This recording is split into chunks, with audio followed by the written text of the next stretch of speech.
Shalom. Okay, so I am talking to a wonderful man who, frankly, I could talk to forever. His name is Bill.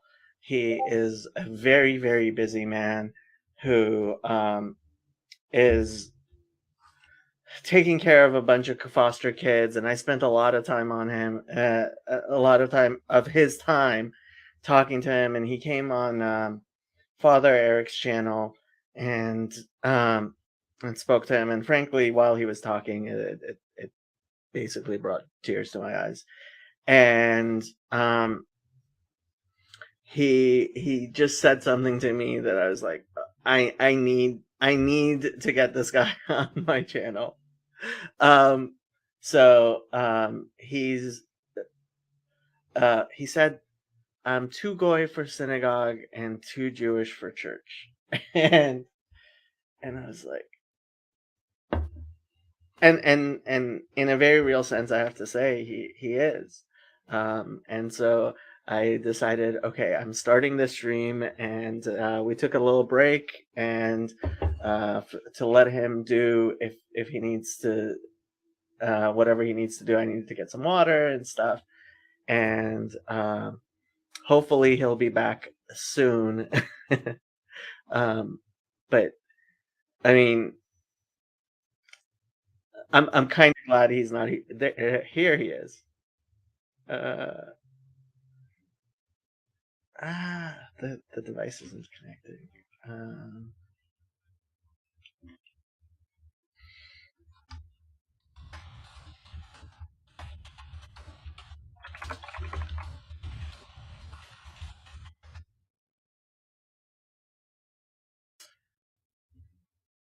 hey, Flavian Minhag, there you are, Bill.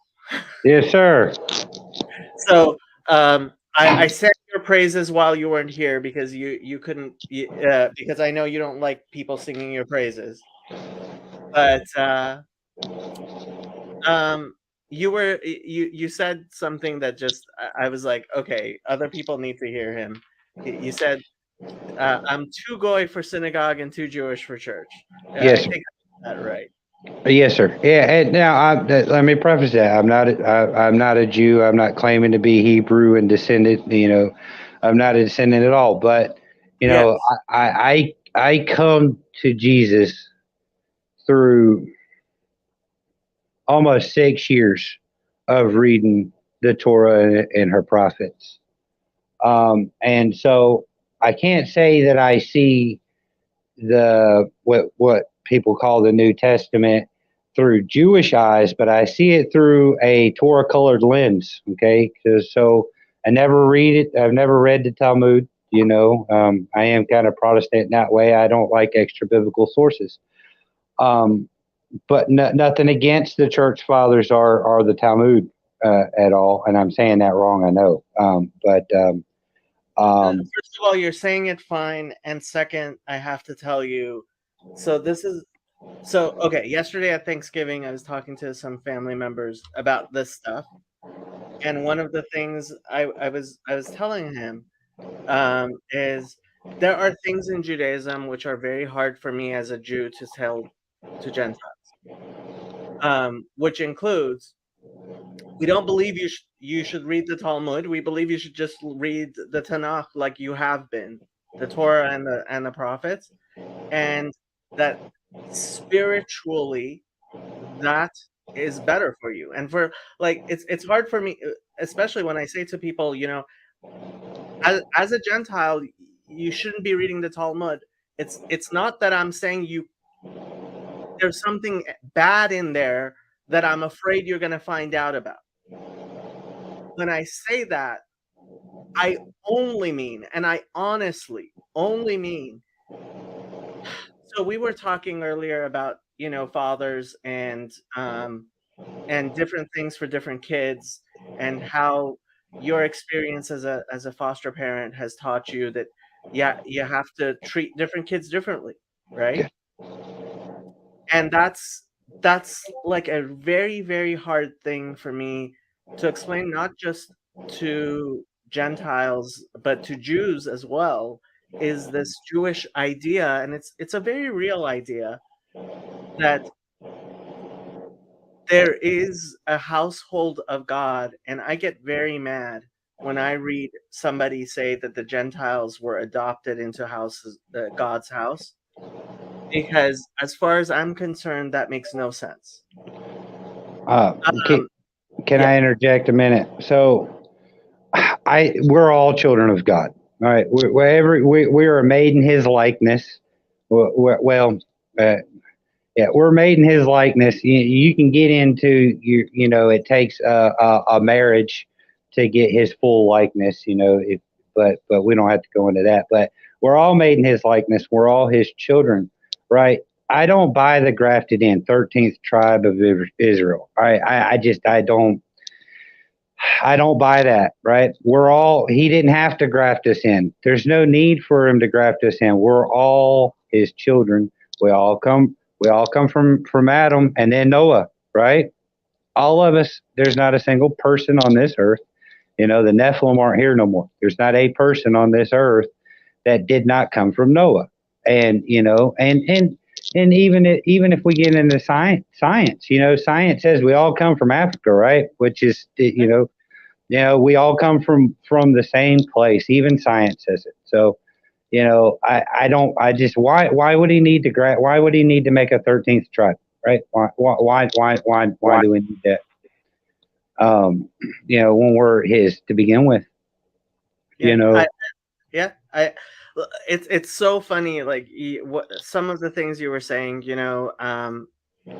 One of the big criticisms I have of the Noahide movement is um, the hostility towards Jesus, and that demand that people, you know, uh, I don't know how much you want to talk about it, but I personally think that Rabbi Singer, and I respect him a lot, and he does a lot of good work, and I jokingly call him the best Baptist rabbi I've ever seen. But um, you know, there are a lot of people who want to say um, Christianity is just idolatry, and the, they when they embrace being a Noahide, part of that is they feel like their family is all engaged in all kinds of idolatry and stuff like that, and it's like, I Well, yeah, I I don't can like. speak. I can speak to that. Okay, I can speak to that hard. Now, I'm not a Noahide. Okay, mainly because I can't be right. Well, according to there are very few authorities when it comes to Noahide to begin with, right? Very few authorities. It's only been about 40 years since people's actually started getting into it now, right? They kind of started in the 70s. The uh, I'm not going to mispronounce his name. So, famous rabbi in the 70s started the conversation. All right. The Rebbe, Hasidus. yeah, Yeah, the yeah. Rebbe. Yeah, the Hasidus was picking it up in the 80s, and Hasidus has really pushed it forward, right? But not far enough, right? There's no real authority, right? There's conjecture and there's ideas and there's thoughts. And when we start getting into Noahide, it right out the gate goes into legalism. Like you got to be a lawyer to understand what these people are talking about, and you got to be really, really read in the Talmud to understand. And we're I just love trying to you. read the Bible. We're just I love you so much. You you don't even understand. Like, I have been saying this to I when I yes, you are 100%. So the the Divine Code, which is a book that was translated in English in part. Like, I looked at it in the Hebrew and I was like, this is written for Talmud scholars. Like, this is not something that you can, like, yes, you're 100% right. You're 100% right. And I have to say one thing though. When there was an attempt to create a Sanhedrin which fell apart, which I knew it would, the one thing the good that came out of it was that they actually set up a rabbinic court for a while, which was supposed to be a rabbinic court for Noachites. And the one thing I know that rabbinic court said was that it is possible they wouldn't do it because frankly they didn't have the uh, how do I say this nicely, the fortitude to do so. They they would not take Noachites who believe in Jesus as not as I have to say not as God but as a teacher, right? Um, they would not take, but what they did say was they did not know of any reason why you could not take a Noahide who believed that Jesus will be the Messiah. Yeah. So, well, we're going to get into a big rabbit hole. All right, let's talk on Rabbi Singer for a second. All right, Rabbi Singer is a hard man to think about. All right, he is good. He is very good, but he says some things that I'd like to strangle him over. You know, especially when he called Jesus anti-Semitic for calling for calling his own people brood of vipers. There's some things with Singer I struggle with, but there's some good things about Singer. There's a lot of good things about Rabbi Singer. A lot more good than there is bad, but there's still some things that are a struggle. But it's not just that simple to go, well, just be a Noahide and follow the 7 laws. Bubba, first off, we all have to have a religious structure, every single one of us, right? We're not allowed to create a religious structure. The only religious structure that is allowed is the structure that God put in front of us. Most High put it there in the Torah. All right, we need serious, real people to look at the Torah and figure out what He intended for us, right? For the non-Hebrew lineage people, right? And I firmly believe that the early church was the true form of Noahidism, right? I think the early church were all Noahides. I think that's what Jesus was teaching. That's what I think Peter was teaching. It's what I think Paul, well, I don't know about Paul, but I think Father Stephen DeYoung thinks Paul was teaching. yeah, so I avoid most Pauline documents. Okay, I read I read the Torah every year, right? So I do follow the Torah study, you know. But then I read I read the Torah study separately. But then we also read what I call the whole Bible, right? Start to I read the Torah and I read the Tanakh all the way through, separate from Torah study, at least once a year, and I read the prophets, or I read the Gospels, Revelations, James, Peter and John, and Acts. Right, I stay away from the Pauline documents, but I read them 3 or 4 times a year. I try to read the 4 Gospels. I try to read something from the 4 Gospels every day, even if it's a half a chapter. So I can't tell you how much, but I firmly believe I can't understand my Savior without understanding the Torah first. I can't. Like, in my personal opinion. Now, if somebody else doesn't agree with me, that's fine.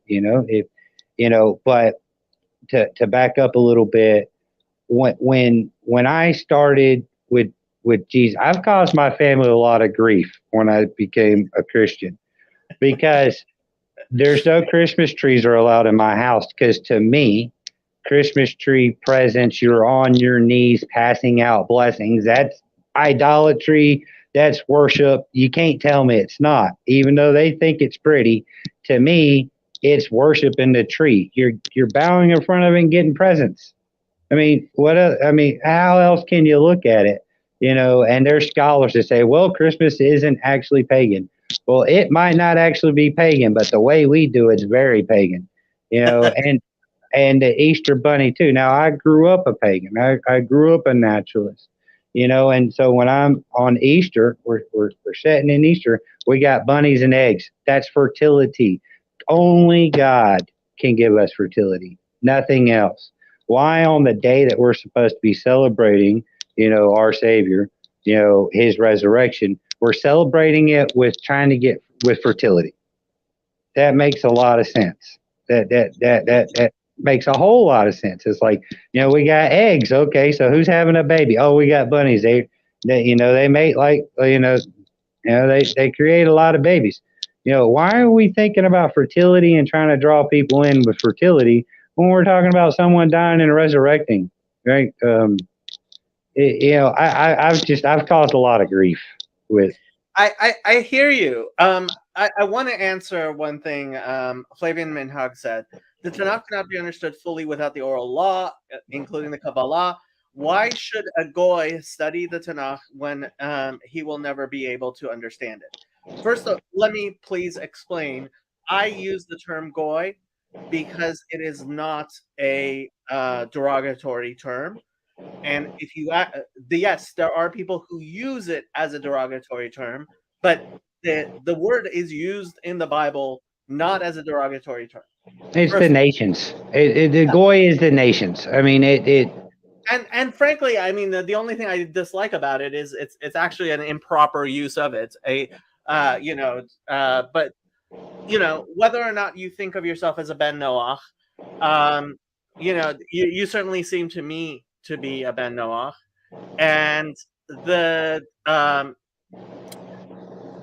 I do believe that the Torah cannot be fully understood without Talmudic learning and fully understood without the Kabbalah and things like that. Um, First, I have to say that not everybody's role in life is to fully understand everything about Torah.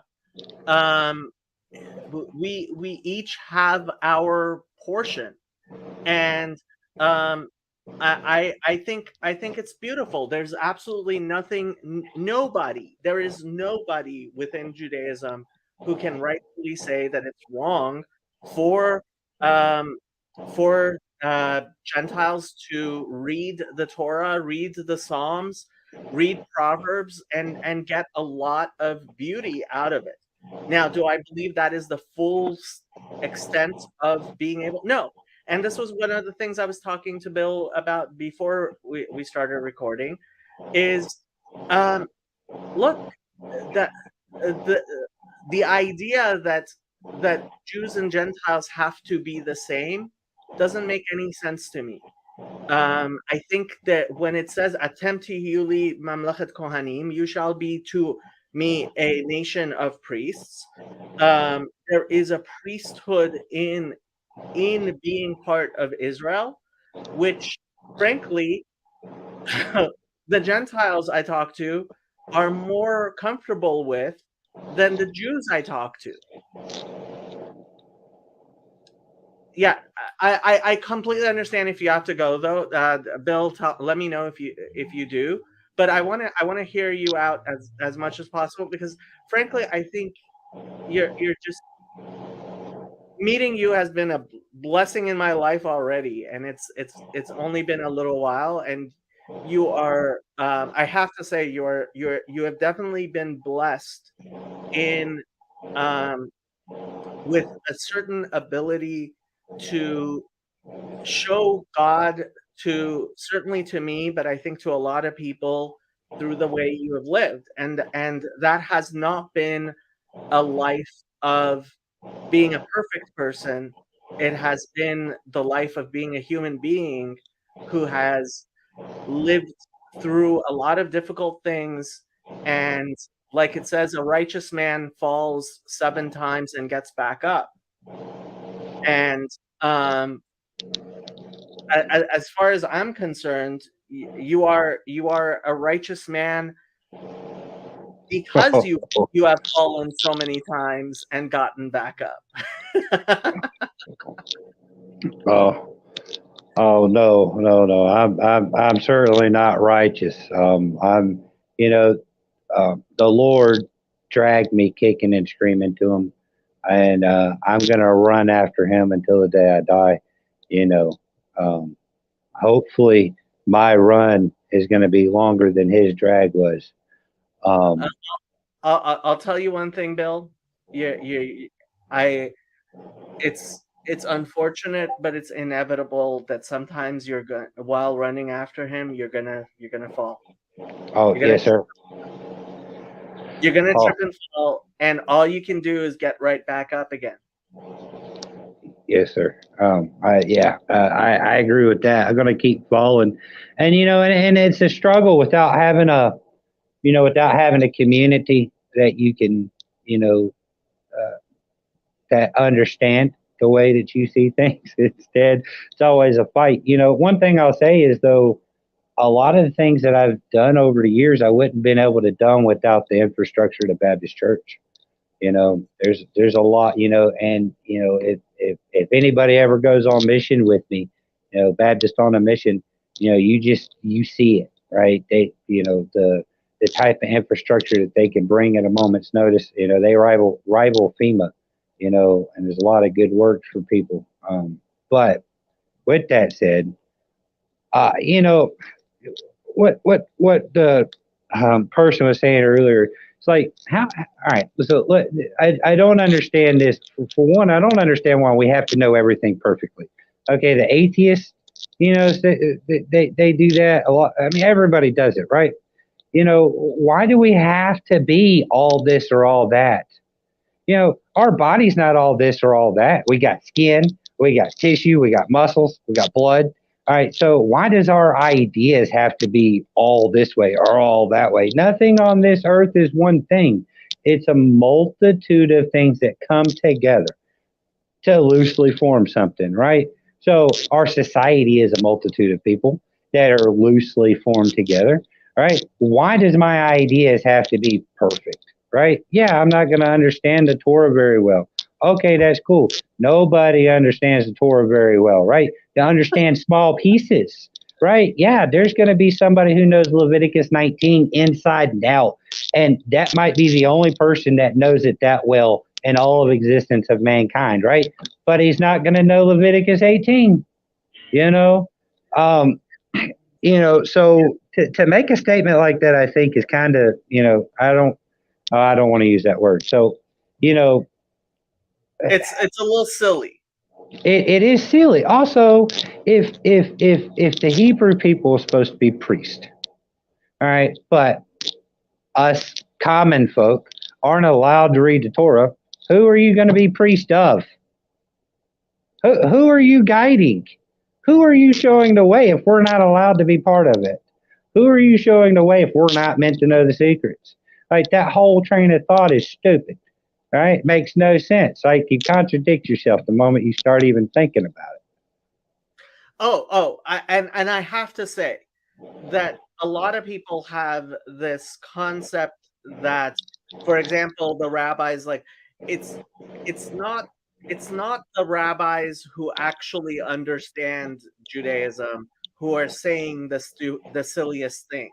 There's a lot of Jews who say silly things, but that's that's because of their failure to understand what Judaism teaches, which we all do because we are human beings. And certainly, I'm sure I have misunderstandings as well. But ultimately, when it comes down to it, it's there is there is a logic to Judaism that, frankly, I personally have anytime anytime I have seen a mistake, it's been a mistake in me, not a mistake in God's Torah, God forbid. Right, and so I talk to people. So when people love to throw Paul at me, right? When I'm talking to people, it It doesn't matter how many times we fail, and it doesn't matter how well we understand it. Okay, it just matters that we try. It just matters that we try. We're not gonna work it out. We can't work it out, right? We don't just need Jesus, right? Because, and here's the thing, I see this too much. Jesus got everything he had from the prophets and the Torah, right? Everything. If you know the Torah, when you read Jesus, you see it. All right. Now you don't have to know it perfect. You don't have to know it like a Hebrew's going to know it. You don't have to. Right now, as long as you're not doing some bad stuff in His name, right? You know, like, look, if what you're reading in the Bible feels morally wrong to you, then you need to reread the Bible and you need to find, the Bible explicitly says that you need three witnesses. You got, well, two for sure, but three's a happy idea. You need three witnesses. So if you think the Bible's telling you it's okay to smack your wife, right? I need two more verses in context. Okay. And let's see it, right? Because you can take it out of context real easy. Let's cherry pick half this verse and half that verse, and boom, we can smack our wife. No, no, we can't. I want three. I want three. Two is biblical, but three's better. Three works. Let's see three witnesses to your bullshit. I'm sorry, to your crap. No, I mean, look, honestly, Bill, it's funny. Like, you remind me of my friend Charlie Hancock, who's he lives in Arkansas, and I came and visited him, and he's a Baptist preacher, and you know he I I disagree with him, and I argue with him up and down, and all kinds of stuff, but when it comes down to it, he has a love for God and a love for the Bible and a love for his family and his community that shows that represents God in the world in much better ways than a lot of people who supposedly know the Bible better than he does, and certainly, I mean, are more well versed in theology, because ultimately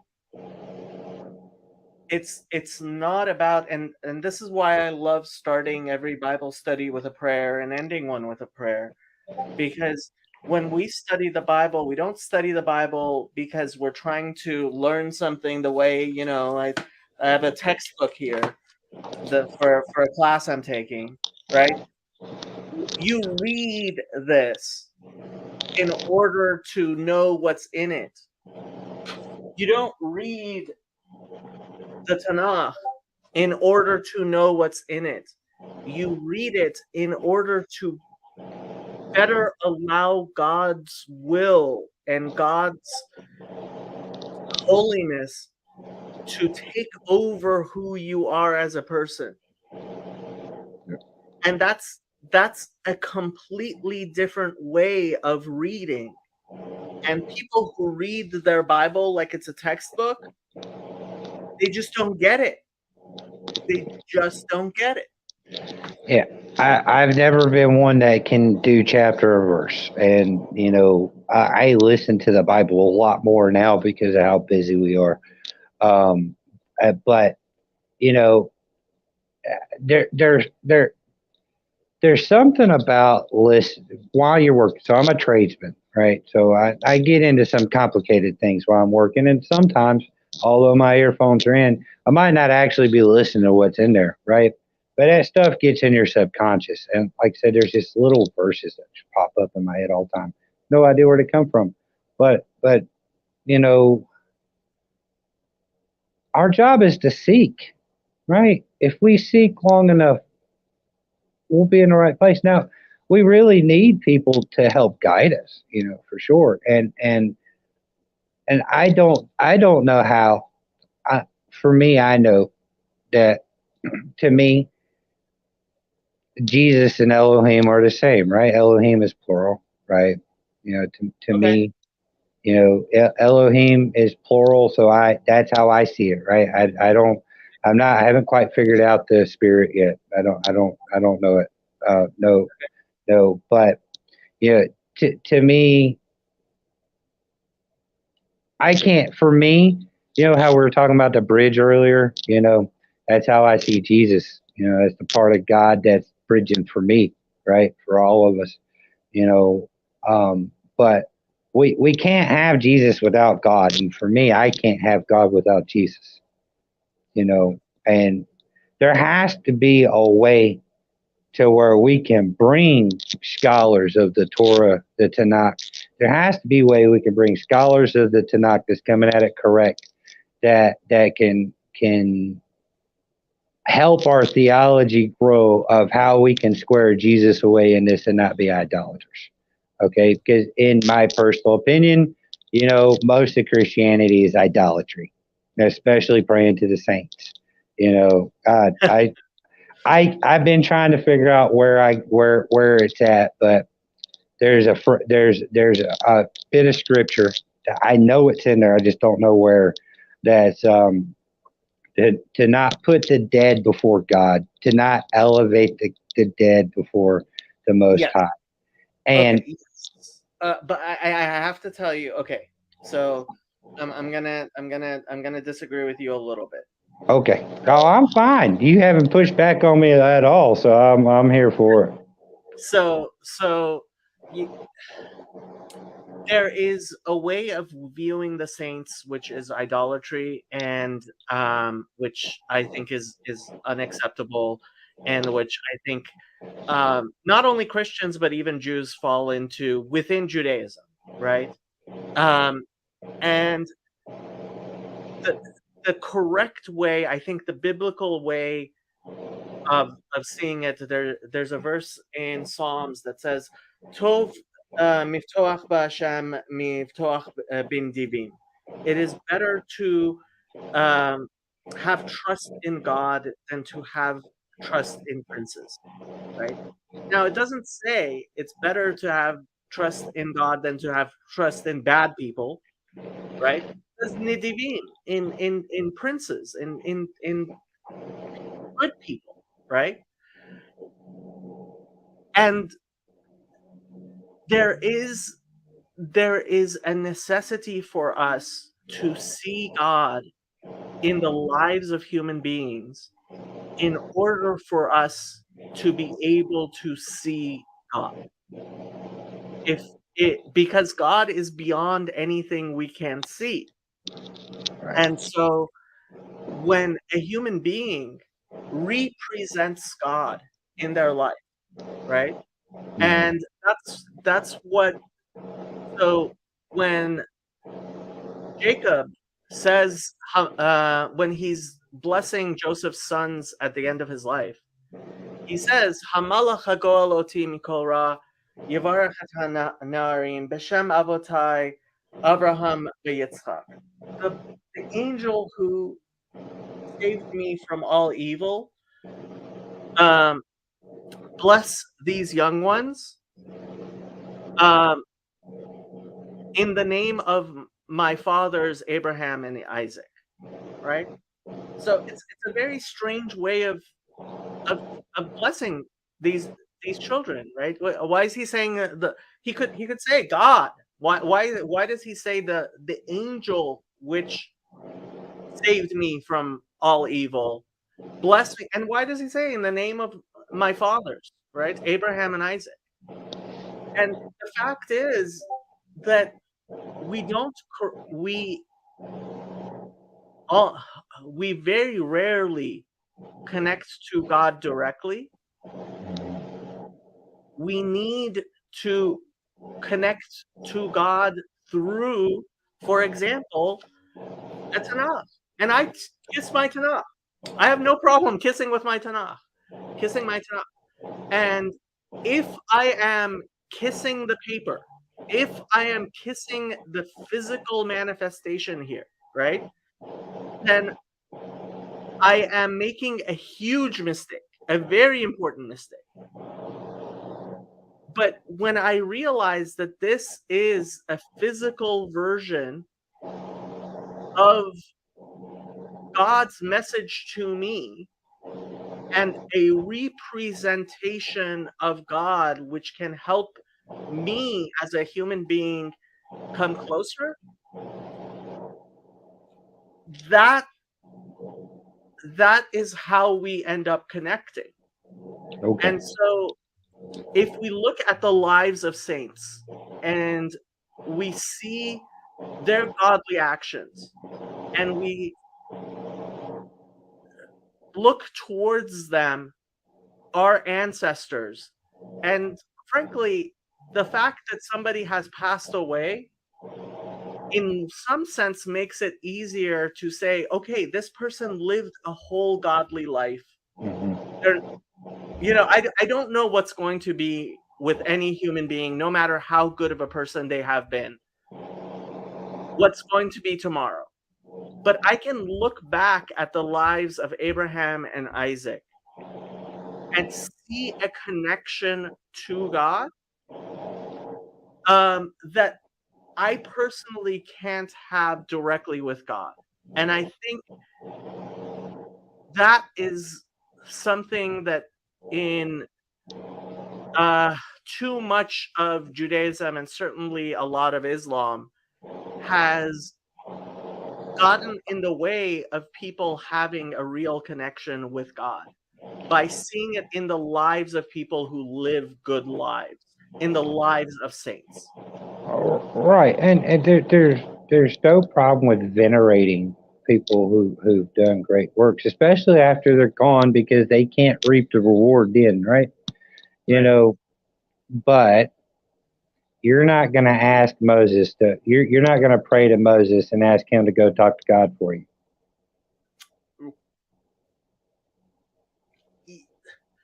Yes, I hear you. I don't want to say that it is forbidden to do so because I do know people do ask for the intercession of saints. I've always been very uncomfortable with it. The thing is, um, at the same time, we do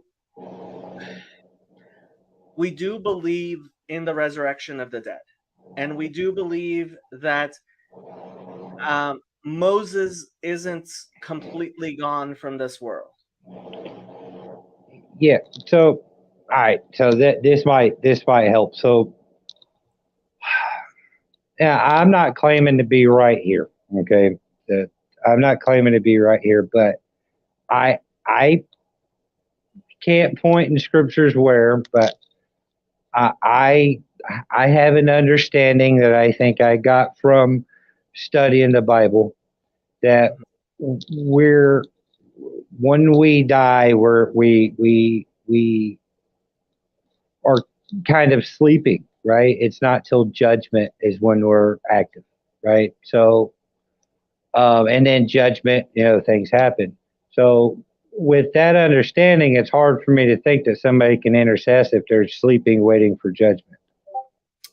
I okay. Definitely, there are places where the Bible talks about those who sleep in the dust, and um, there there is definitely a sense in which those people.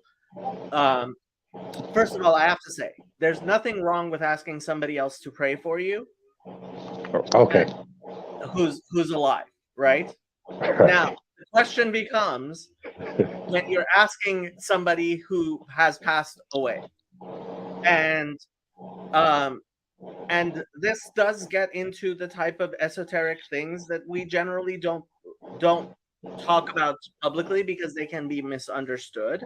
Yes. But there is a very real sense in which um, Rishaim bechayehem nikraim metim, those who are the evildoers are in their lives considered dead, and those who are righteous in their deaths are still considered alive, right? And there is a sense in which Moses and the other saints are even more alive today than they were when they were physically with us in a way.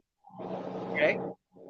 And if somebody with the proper understanding of, yes, Moses is not physically with us, and Moses is um, a teacher who through his life was able to help us connect with God, to ask of Moses that he play that role in your life still is not is certainly not forbidden. And to some people will allow them to connect to God in ways that they otherwise would not have the capacity to. And I would never deny people that ability. I don't believe it's idolatry in any way. And um, I mean, I have to say, when it comes to, for example, the Rebbe, I've never asked the Rebbe to I've never asked the Rebbe to pray for me, but um, I certainly have connected with the Rebbe as somebody who embodied godliness in the world in a way that I can understand, that is more physical, that is more real, that is more um, embodied than what God can be, God Himself in His true essence can be. Right. Right. So now, so I, so like we had talked, well, I don't think we were recording then, but I've, I, I've had such a distrust for the church that, sometimes I try to rebuild, you know, but it's definitely a struggle. I've never been to an Eastern Orthodox church because they're, God, hour and a half away from me. I'm rural. Um, been to Catholic church. I've been to a Catholic place, and I couldn't get out of there fast enough. I I don't know. It didn't feel right, but with my Protestant experience, um, I just doesn't. What I see in the Bible and what I see at church are very different. Right. The way And it. they are. This is part of the discussion I'm having with Father Stephen DeYoung. He is an Eastern Orthodox priest who wants to say that his church is a continuation of Judaism as it existed. And what I have to point out to him is, look, when I read in the Gospels that Jesus went to the synagogue and he read from Isaiah, right? And he said to them, "Today this has been fulfilled." For me, as somebody who goes to synagogue and where members of the congregation are called up to the Torah and called up to read from Isaiah, like that's that's something that is very familiar to me, that is not going to be familiar to somebody going to to any church. The only churches that do this are messianic churches, which are basically play acting at being Jewish.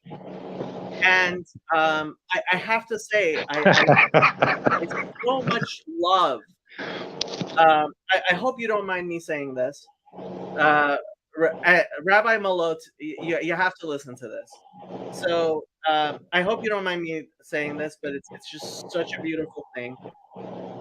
Bill bought himself tzitzit, and he was wearing them, and a friend of his told him that he's not supposed to, and he stopped wearing them, and he carries the tzitzit with him. And honestly, you're gonna make me cry again because all I could think of is the verse in Zechariah 8:23.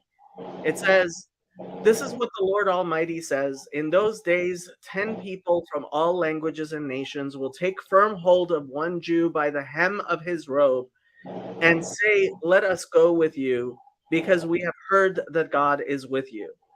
And that word there, that word hem, right? It's kanaf, right? And we refer to the tzitzit as arba kanfot, as the four corners, right? The four, that word kanaf, right? And the fact that um, you're holding on to these tzitzit, I mean, it's just so beautiful. And I have to say, Rabbi Malot, I'm happy you're watching because what Bill was saying is absolutely true. When he says that when I go to an Orthodox synagogue, they wouldn't have me. And frankly, I think an Orthodox synagogue that wouldn't have you is, is no synagogue at all.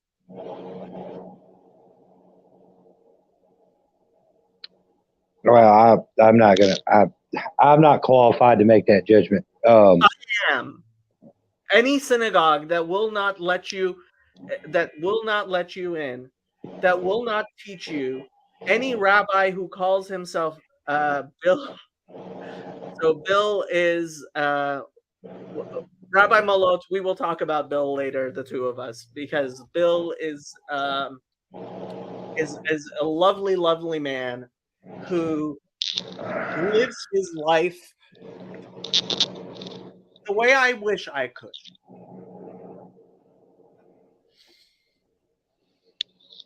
And Rabbi Malot says, "I lament this, but this is the norm. I have spoken about this at length, and this is one of the reasons why Rabbi Malot is one of the official rabbis on my Discord." And you know, I want to be careful. So I have had people take some things I've said out of context and use it to be, bastards towards Jewish folks. Excuse my language. And so I get a little cringy when we start talking about what you just said. But everybody has their own understanding, right? And people in a world that's ever changing and ever trying to erode our morals and erode us and our beliefs in God, we have to protect them, right? And the Jewish people would not be here today if they just let any Tom, Dick, and Harry in, right? They would have been eroded, and but it's different times. It is different times. I have yes. to say. And Rabbi Malot, I sent you a link on Discord to the chat if you want to join the chat. That would be great. Yeah, but I'm sorry to interrupt you. Deep wounds take a long time to heal, and especially when you start throwing salt in them. You know, um, deep wounds fester, right? And I mean, I, I I'm I don't know how to say this, right? So I'll try to relate it to my kids, right? When I have a kid when a kid's with me that has been abused for all of living memory, everybody who comes in their path will abuse them. It doesn't matter if that's a good person that won't do it to them, they will, right? And I kind of view the Jewish people that way, and I don't know if that's the best way to say it. And if I said it insensitive, I apologize, right? But the this the millennia of persecution, leaves a mark on people, on its people, and so we have to learn how to work through it. Right now, it doesn't mean that bad behavior is okay. Right, just because you went through something bad doesn't mean you can act bad. Right, just because I can understand why you just because I understand your motivations and your reasonings doesn't make it right. But since we have an understanding, we can work towards a way to fix it, or at least to have a better understanding of each other. I hope that makes sense, and I don't mean to be preaching at you. No, honestly, yeah, this is Bill. I'm not sure if it's the same Bill you mean, Rabbi. Rabbi Malot, click on the link. Come online. I actually want to talk to you. And I'm guessing Bill actually has to go. Yeah, And I'm getting there. I'm pushing my limit. so what Rabbi Malot said earlier, the result is that well-meaning righteous non-Jews suffer. That hurts my heart, but I understand how we have reached this unfortunate place. And he said, a hug for Bill. Well, thank you, sir. Thank you. But Yeah, go ahead. I would love to continue this conversation because it's been hard on me for a long time at trying to figure out how to balance both worlds, right? And it's I haven't figured it out yet, right? And so, like said before, I'm too Jewish for church and too goy for the synagogue, and it's just, and I'm not Jewish, right? I love the Tanakh, and I view, the new. I don't like New Testament. I view the Gospels through that lens, and I really wish there was a a way to bridge that, right? And if there is one existing, I haven't found it. It might be in the Orthodox Church, but I don't think it is. Not the Eastern Orthodox. I don't think it's there, and I don't think it's in the Noahide congregations, the few that are around neither. I don't know where it's at, and I don't think in my lifetime I'll see it. Right. So Rabbi Malot, he's busy preparing for Shabbat, but he wants you to send him an email. And I'll get you his email. He's actually, I believe he's in Texas right now. And where are you from? You're not from Texas, are you? I'm from Texas, but I live in North Carolina. Oh, okay. You live in North Carolina. Yeah.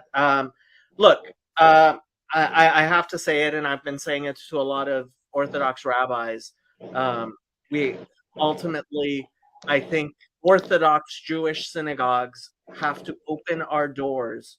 Yeah. So the rabbis in Houston, we have to open our doors to allow, at the very least, Gentiles into our Batei Midrash, into our study halls, so that they can ask questions and study and listen to the rabbi's teachings. And I think that we have to have, ultimately, I think we have to have a Gentile section, a, a, an Azara in An outer court, an outer court. Yeah, an outer court like the temple had. Yes, Yes. yes. I think it's necessary. Right now, there's a danger in that because you get some people that won't be genuine and they'll just try to convert a whole bunch of Hebrew folk. So there's a danger in that too, right? Well, there's a danger in everything we do, but yeah, I definitely agree with you. Now there is a I Dean Rabbi Friedman, Mhm. the Hasidic Rabbi. Yeah. Huh? Yeah, Yeah, Rabbi Friedman. Yeah, he's yeah, Chabad. yeah, Chabad. I'm sorry, not Hasidic, Chabad, but Yeah, he's he. Hasidic. Yeah, Hasidic. Chabad is a certain type of Hasidic. But Okay, go ahead. so yeah, like I say, I get when we started. There's a lot of distinctions, but he does a lot of good work with Christians. Some of his talks has been really really good. And he invites whole church groups up into his school. For is it a couple of days? I don't know the details, but I know the I school. had not heard of this, but okay, yeah. So, what is the religious school called? I can't think of the name of it off the top of my head. Yeah, so he has a female yeshiva. Right, yeah, he has a Okay. seminary. Yes, and so at least once a year, there are seminary students that come up by the busload for a couple of days, Mhm. and they just kind of observe what's going on, and he gives some talks to them. And there has been in the past, well, at least I've heard him talk about it. I don't personally know him, but I've heard him talk about it on YouTube and on podcasts about busloads of Pentecostal Mhm. preachers coming up trying to learn, right? Trying to understand more and asking questions. So I don't know how much he does it, but I know for sure that at least he used to. I mean, he's in his 70s now, so I don't know how active he is anymore. But he used to allow seminary students to come into his. Look, Rabbi Skobach, who I respect a lot, he has he goes on a regular basis and teaches classes in Christian seminaries. And look, yes, there has been a history, and this is the thing. Like I was earlier today, because I've been talking to some people about various rabbis who are trying to engage with Christians, and I saw this really cringy attempt at like dialogue where this rabbi, and frankly it was the type of cringy thing that when I was more involved, I that was my involvement, which was kind of like, okay, you do your thing, I do my thing, we'll be polite, we won't hate each other, which is nice. It's nice for people not to hate each other, but it's another thing to seriously engage each other as brothers in humanity, and to seriously engage with what you have to say, and um, to the point that, look, if you actually, when you tell me that you carry around tzitzit, I mean, that's it just blows my mind. It just blows my mind. Well, so and it's hard to know if I'm correct. Like I'm so vastly different from everybody else that it's hard to know if I'm going the wrong way or not. Like it looks like I'm going the wrong way because everybody else is going a different way. But Well, I think Jesus put it best when he said, "By their fruits you shall know them." yes, and that's what I was about to say. Now I'm not trying to pat myself on the back. I am not trying to glorify myself at all. But some of these people that tell me I'm wrong won't even stroke a check when I'm going to Florida to go help people that just lost everything, or they're unwilling to go in the nursery and watch two of my foster kids for me so I can actually focus on what we're talking about today in church. Instead, I'm chasing toddlers up and down the aisle, right? So, you know, it's hard to take chastisement from people when you don't see their fruit. Oh, yes, and I do have to say, to some extent, um, there is an idea of modesty, and I mean, obviously, God says, it says in the Bible, I think it's in Malachi.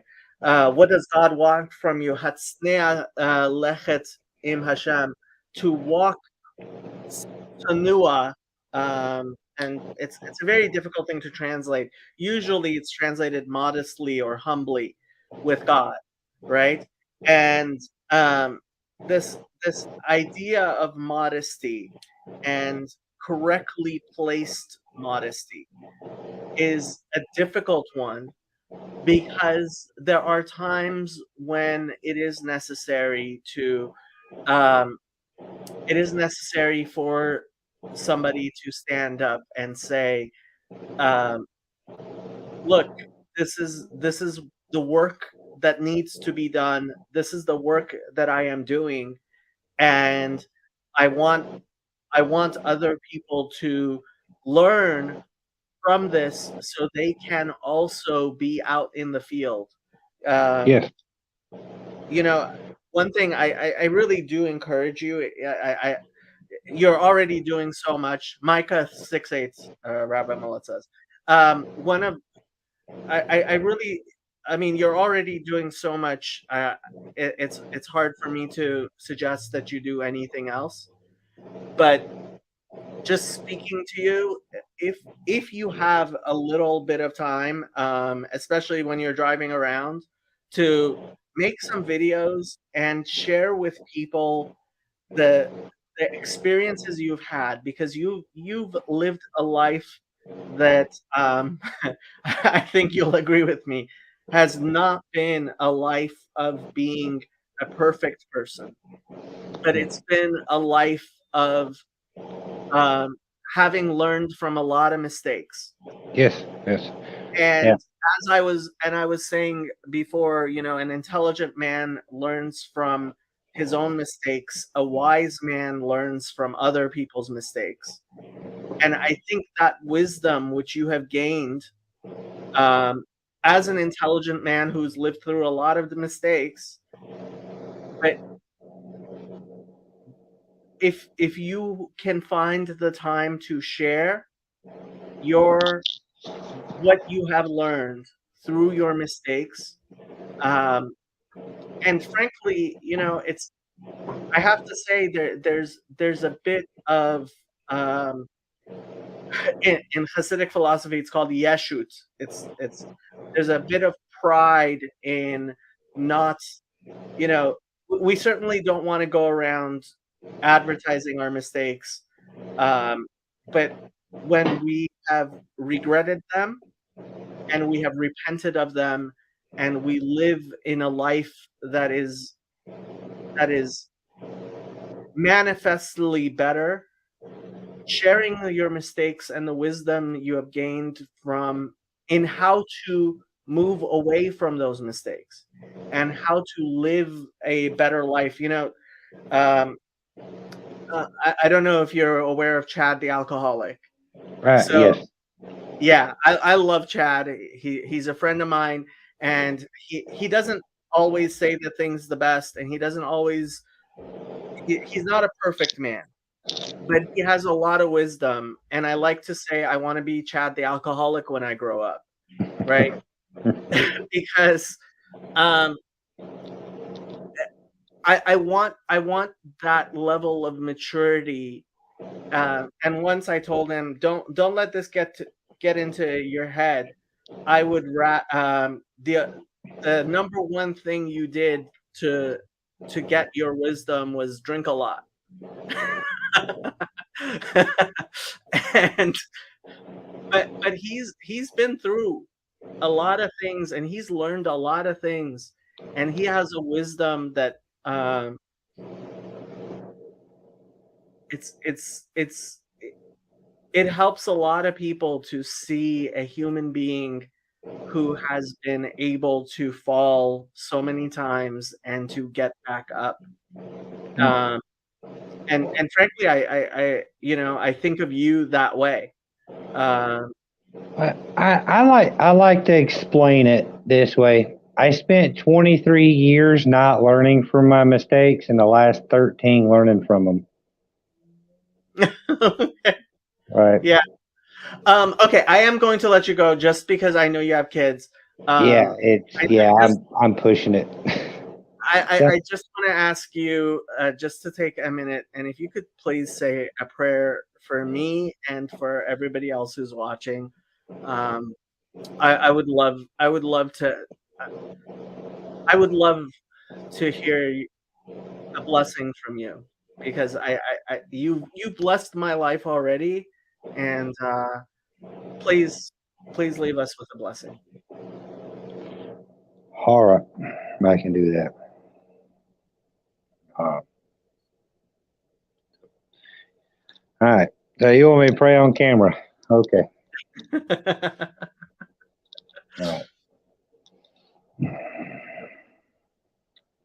Lord Father, oh, we thank you for this day you give us. We thank you for the sun that comes up in front of us, Lord, and the path that you put us on. We thank you kindly for the words that come to us today, Lord. The chirping of the birds, just seeing your world grow, the life that comes. Lord, we thank you for the people you put in front of us, Lord, the lessons that we learn from them. Thank you for your beauty, Lord, that you put in them. Thank you for this divine spark we call life. Just allowing us to grow in you, Lord. Allowing us to grow together. Lord, I please ask you to bless these people. Bless Jacob and his work, Lord, and ministry, and the people listening to this. I hope that maybe they heard something from this broken person here, this broken vessel, that might help them closer to you.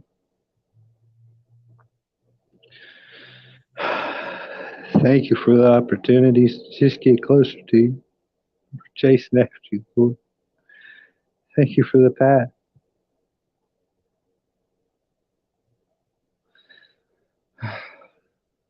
In Jesus' name I pray, amen. God bless you. I'm going to end the broadcast here.